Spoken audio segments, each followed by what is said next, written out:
মা ও মেয়েকে একসাথে পেয়ে যেভাবে কাজ করলাম।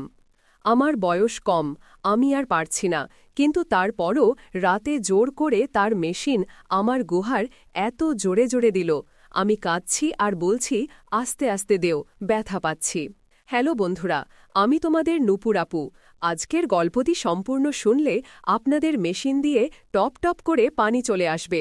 তাই হাতের কাজ করার আগে হাতের কাছে টিস্যু রাখুন। শাশুড়ি বাড়িতে অনেক দিন থাকার কারণে আমার মন উদাস হয়ে গিয়েছিল, তাই ভাবলাম কিছুদিন মায়ের বাড়ি চলে যাই। মায়ের বাড়িতে যে আনন্দ পেলাম তাতে আর শাশুড়ি বাড়ি ফিরে যাওয়ার ইচ্ছাই হচ্ছিল না। আমার নাম শিবাশী, আমি একজন গৃহিণী। আমার বয়স ৩১ বছর। আমার বিয়ে হয়েছে ৩ বছর আগে। আমি আমার স্বামীর সাথে শহরে থাকি। আমার স্বামী একটি কোম্পানিতে চাকরি করেন। আমি খুব সুন্দর এবং গৌরবর্ণ। আমি সবসময় সাজগোজ করে থাকতে পছন্দ করি। আমার স্বামী আমাকে খুব সম্মান করেন।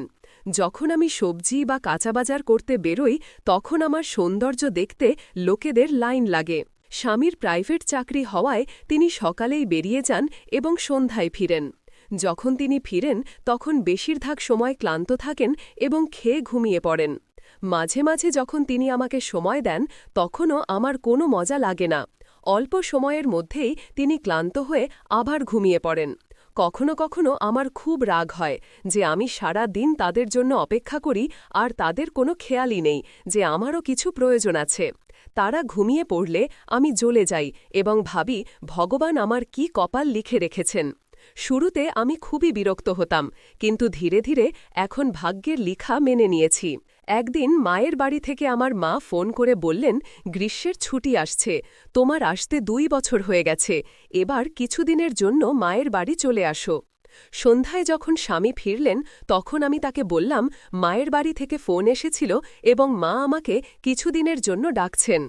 আমার কথা শুনে তিনি বললেন, ঠিক আছে, আমি তোমার টিকিট করে দিচ্ছি, তুমি কাল চলে যাও। আমি বললাম ঠিক আছে। পরের দিন আমি ট্রেনে করে মায়ের বাড়ি চলে গেলাম। সেখানে আমাকে দেখে সবাই খুব খুশি হল। আমি প্রায় ৩ বছর পর মায়ের বাড়ি এসেছি। আমার মায়ের বাড়িতে কৃষিকাজ হয় এবং জমির কাজ সারতে নৌকর চাকরও লাগানো আছে। মায়ের বাড়ি এসে আমি খুব রিল্যাক্স অনুভব করলাম, কারণ এখানে কোনো দায়িত্ব ছিল না। একদিন এমন হল যে আমার বাবাকে কোনো কাজে এক আত্মীয়ের বাড়ি যেতে হয়েছিল। তিনি সকালেই চলে গেলেন। দুপুরে আমার মা আমাকে বললেন, একটি নৌকর যার নাম মনু, সে জমিতে কাজ করছে এবং দুপুর হয়ে গেছে, তার খাবার পৌঁছে দেওয়ার কেউ নেই। তুমি যদি পারো তাহলে যাও এবং তার খাবার দিয়ে আসো। আমি বললাম ঠিক আছে, অনেক বছর হয়ে গেছে, এই অজুহাতে জমিও দেখে আসব। তারপর আমি তার খাবার নিয়ে জমির দিকে রওনা হলাম। গ্রীষ্মের দিন ছিল, তাই দূর দূরান্ত পর্যন্ত কেউ দেখা যাচ্ছিল না এবং প্রচণ্ড রোদ ছিল। আমার বাড়ি থেকে জমি প্রায় ১.৫ কিমি দূরে ছিল। আমি ধীরে ধীরে হাঁটছিলাম। কিছুক্ষণ হাঁটার পর আমি আমাদের জমির কাছে পৌঁছে গেলাম। সেখানে একটি ছোট ঘর ছিল যেখানে সব জিনিস রাখা হতো।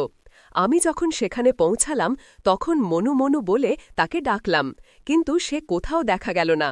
আমি ভাবলাম খাবার ঘরে রেখে বসি, সে এখানেই কোথাও থাকবে, আসবেই। এই ভেবে আমি ঘরে গেলাম। কিছুক্ষণ বসে ফোন চালাচ্ছিলাম, তখন আমার খুব প্রস্রাব পেতে লাগল। আমি ভাবলাম মনু তো কোথাও দেখা যাচ্ছে না, ঘরের ওই পাশেই সেরে নি। সেদিন আমি স্যুট পরেছিলাম, তাতে আমি খুব সুন্দর লাগছিলাম। যখন আমি বাইরে এলাম তখন ঘরের অন্য পাশে গিয়ে প্রস্রাব করতে শুরু করলাম। আমি তখনই শুরু করেছি, এমন সময় সামনে থেকে মনু চলে এলো। আমি একদম হতবাক হয়ে গেলাম। আমাকে এভাবে দেখে সেও হতবাক হয়ে গেল। আমি দ্রুত উঠে ঘরের দিকে দৌড় দিলাম, কিন্তু ততক্ষণে সে সব দেখে ফেলেছে।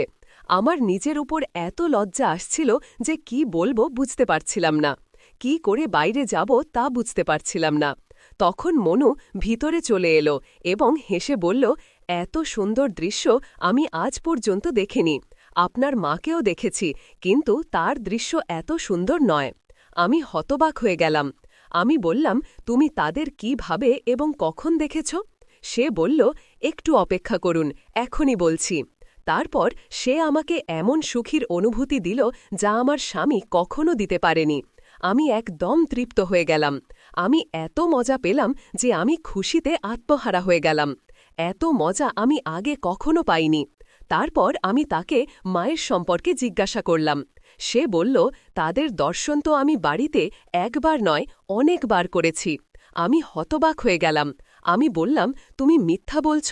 তখন সে বলল, আমি শুধু দর্শনই করিনি, আমি তাদের আনন্দ ও সুখও দিয়েছি। তার মুখ থেকে এইসব শুনে আমি যেন একদম শান্ত হয়ে গেলাম। আমার কিছুই বুঝে আসছিল না যে কি বলবো। তারপর সে হাসতে হাসতে বলল, যদি তোমার বিশ্বাস না হয় আমি তোমাকে দেখিয়ে দেব, তখন তোমার বিশ্বাস হবে না? আমি বলতে চাইছিলাম না, কিন্তু জানি না কিভাবে আমার মুখ থেকে হ্যাঁ বেরিয়ে গেল। সে বলল, খুব ভালো, তারপর আমি তোমাদের দুজনকে অনেক আনন্দ দেব। আমি লজ্জায় কিছু বলতে পারছিলাম না। সে আমাকে বলল, তুমি সন্ধ্যায় খাবার খাবার পর একবার যেখানে গায়ে মাতার ঘর আছে সেখানে তাদের দর্শন করতে চলে আসবে। আমি কিছু বললাম না এবং তার খাবার দিয়ে বাড়ি ফিরে এলাম। সন্ধ্যায় যখন আমি খাবার খেয়ে নিলাম তখন প্রায় ৯টার দিকে মাকে কোথাও দেখতে পেলাম না। তখন মনুর কথা মনে পড়ল এবং আমি গায়ে মাতার ঘরের দিকে বাইরে গেলাম। সেখানে বাইরে গায়ে মাতা ঘাস খাচ্ছিল এবং ভেতরের দিকে একটি ঘর ছিল। সেখানে অন্ধকার ছিল, কিন্তু যেন কোনো মোবাইলের আলো জ্বলছিল। আমি ভেতরে উঁকি দিলাম এবং যা দেখলাম তাতে আমি হতবাক হয়ে গেলাম। ভেতরে আমি ঠিক সেই সব দেখলাম যা মনু আমাকে বলেছিল। মা আমাকে এত আনন্দিত দেখাচ্ছিল যে আমি কি বলবো। আমি চুপচাপ ঘরে চলে গেলাম। তারপর কি ঘটেছিল তা আমি পরে বলবো।